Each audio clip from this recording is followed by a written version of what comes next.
오늘 우리에게 주시는 하나님 말씀은 창세기 21장 22절에서 34절 말씀입니다. 그때 아비멜렉과 그 군대 장관 비골이 아브라함에게 말하여 이르되 내가 무슨 일을 하든지 하나님이 너와 함께 계시도다. 그런즉 너는 나와 내 아들과 내 손자에게 거짓되이 행하지 아니하기를 이제 여기서 하나님을 가리켜 내게 맹세하라.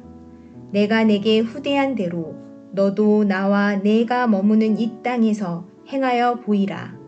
아브라함이 이르되 내가 맹세하리라 하고 아비멜렉의 종들이 아브라함의 우물을 빼앗은 일에 관하여 아브라함이 아비멜렉을 책망하매 아비멜렉이 이르되 누가 그리하였는지 내가 알지 못하노라. 너도 내게 알리지 아니하였고 나도 듣지 못하였더니 오늘에야 들었노라. 아브라함이 양과 소를 가져다가 아비멜렉에게 주고 두 사람이 서로 언약을 세우니라. 아브라함이 7 암양 새끼를 따로 놓으니 아비멜렉이 아브라함에게 이르되 이 7 암양 새끼를 따로 놓음은 어찌미냐. 아브라함이 이르되 너는 내 손에서 이 암양 새끼 7을 받아 내가 이 우물판 증거를 삼으라 하고 두 사람이 거기서 서로 맹세하였으므로 그곳을 브엘세바라 이름하였더라.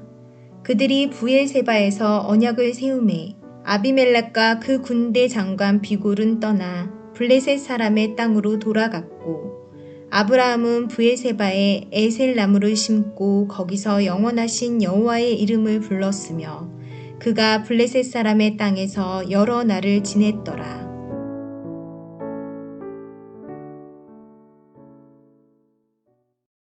오늘부터 추석 명절이 시작이 됐습니다. 이 밤에 주 앞에 나오신 여러분 모두에게 하나님의 큰 위로와 축복이 함께 하시기를 예수님의 이름으로 축원합니다. 예전에 아브라함은 아비멜렉이 왕으로 있는 그랄 땅에 머물렀던 일이 있었습니다. 그때 아비멜렉 왕과 그랄 사람들이 무서워서 자신을 죽일까봐 아내를 누이라고 속였던 일이 있습니다. 그때 하나님께서는 그랄 땅에 자녀를 못 나게 태를 닫으심으로 그랄 사람들에게 아브라함의 아내 사라를 왕이 취한 것이 재앙인 것을 알게 해주셨고 이 같은 하나님의 도우심으로 아브라함은 아내를 되찾았던 일이 있습니다. 그 아비멜렉과 아브라함 간의 이야기가 오늘 본문에 다시 등장합니다. 이것을 성경에 기록하고 있는 의도는 아브라함의 세력이 예전과 달라졌다, 강성해졌다는 것을 보여주기 위해서입니다. 오늘 본문의 첫 절인 창세기 21장 22절을 보겠습니다. 저와 함께 읽겠습니다. 시작. 그때에 아비멜렉과 그 군대 장관 비골이 아브라함에게 말하여 이르되 내가 무슨 일을 하든지 하나님이 너와 함께 계시도다. 여기에 보면 아비멜렉과 함께 그랄 나라의 군대 장관인 비골이라는 인물이 함께 나오고 있습니다. 아비멜렉이 군대 장관과 함께 아브라함을 만나는 모습은 아브라함의 세력이 커졌다는 것을 보여줍니다. 이 사실은 그들의 대화에서도 알 수가 있습니다. 그들은 아브라함에게 내가 무슨 일을 하든지 하나님이 너와 함께 계시도다 라고 말을 했습니다. 이것은 우리가 잘 알고 있는 임마누엘이라는 단어입니다. 오늘 본문은 이방 사람들의 눈에 하나님이 분명 아브라함과 함께 계시다는 것을 모두 느낄 정도였다는 것을 보여주고 있습니다. 그럼 여기서 질문이 생깁니다. 그들이 도대체 아브라함을 통해서 무엇을 보았기에 그가 하나님과 임마누엘, 동행한다는 사람이라고 여겼을까입니다. 아브라함은 분명히 처음보다 물질적으로 더 풍성해져 있었습니다. 정치적인 힘이나 군사적인 힘도 점점 세지고 있었습니다. 그러나 그런 것은 그랄 왕인 아비멜렉이 훨씬 더 많이 가지고 있는 상황이었습니다. 아비멜렉이 부러워했던 것은 그런 것이 아니었습니다. 아비멜렉은 하나님께서 아브라함과 함께 하신다는 사실이 부러웠던 것입니다. 아비멜렉은 아브라함을 통해서 행복한 신앙이 무엇인가를 보고 있었습니다. 아비멜렉은 지금까지 아브라함을 지켜보면서 많은 것을 느꼈던 것을 말합니다. 내가 무슨 일을 하든지 하나님이 너와 함께 계신다. 내가 무슨 일을 하든지, 이 말은 내가 하는 모든 일에 라는 뜻입니다. 하나님이 항상 아브라함과 함께 하심을 아비멜렉이 보면서 그것이 가장 부럽다라고 말을 한 것입니다. 오늘부터 추석 연휴가 시작이 돼서 우리는 또 이렇게 태국에서 한가위를 맞으며, 오늘이 평일이었기 때문에 여러분도 그러셨겠지만 저도 추석 분위기를 전혀 느끼지를 못했습니다. 그런 가운데 오늘 저녁에 금요 예배를 드리기 위해 이 자리에 나왔습니다. 여러분 좀 어떠십니까? 외로우신 분들도 있으실 것이라고 생각됩니다.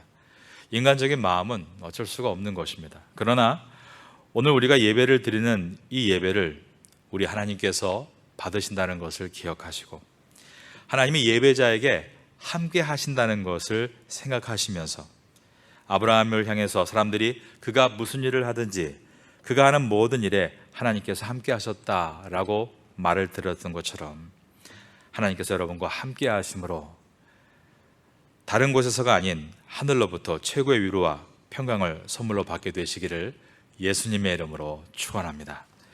아비멜렉 왕은 아브라함과 조약을 맺자고 합니다. 이것은 서로가 동맹 관계로서 결코 서로를 공격하는 일이 없도록 상호 불가침 조약을 맺자는 말입니다.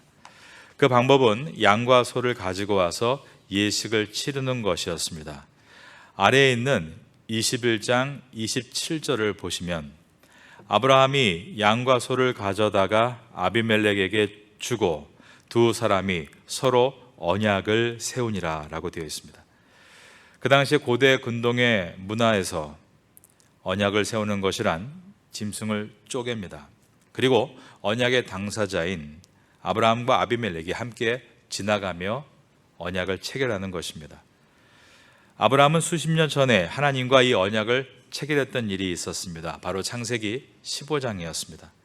쪼갠 고기 사이로 하나님과 아브라함이 함께 지나가서 언약을 체결해야 되지만, 하나님은 오직 아브라함을 뒤로 한 채 혼자 지나가셨습니다.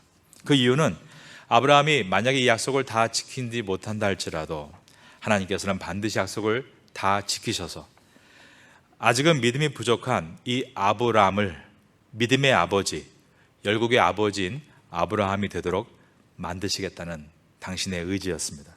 그리고 수많은 사건들을 지나면서 하나님의 약속을 신실하게 지켜나가셨고, 아브라함은 정말 하나님의 약속대로 이삭도 얻고 이름도 열방의 아버지라는 아브라함의 칭호를 얻게 되었습니다. 아브라함은 이처럼 신실하게 언약을 지키시는 모델로 하나님을 경험한 것입니다. 그러기에 아브라함은 사람과의 언약에 있어서 신실함을 다하는 인격적인 사람이 될 수 있었습니다. 여기서 우리가 깨닫게 되는 것은 하나님과 가까이 하면 하나님을 닮게 된다는 것입니다. 하나님과 함께하면 하나님의 사랑을 담게 되고 하나님의 신실함도 담게 되며 하나님의 거룩도 담게 되는 것입니다. 신실하신 하나님을 경험하고 그 결과가 얼마나 좋은가, 이것을 계속 삶에서 보게 되면 사람들을 대할 때에도 신실함으로 대하게 되고, 비록 내가 신실하게 대함으로 손해를 보는 일이 있고 그 순간에는 어려운 일이 된다 할지라도 어떠한 어려운 상황에서도 약속을 지키는 사람에게 하나님이 함께 하신다는 것을 경험하게 될 때 우리는 하나님 앞에서 신실한 모습과 같이 사람 앞에서도 무슨 일을 하던 신실한 모습으로 설 수 있게 될 것입니다. 아비멜렉은 아브라함을 향해서 그는 무슨 일을 하든지 어떠한 길을 가든지 하나님이 함께 하셨다라는 말을 들었습니다. 여러분도 여러분의 삶 속에서 하나님과 함께하는 이 은혜가 많은 사람에게 인정을 받고 많은 사람의 칭찬을 받게 되는 귀한 성도가 될 수 있기를 예수님의 이름으로 축원합니다. 아브라함과 아비멜렉은 언약을 맺었습니다. 언약을 맺은 그 장소의 이름을 부엘세바라고 지었다라고 했습니다. 31절입니다. 두 사람이 거기서 서로 맹세하였으므로 그것을 부엘세바라 이름하였더라. 부엘세바는 일곱의 우물, 맹세의 우물이란 뜻입니다. 하나님 앞에 훈련을 잘 받은 아브라함이 사람과 신실한 언약을 맺었던 그 장소가 부엘세바였습니다.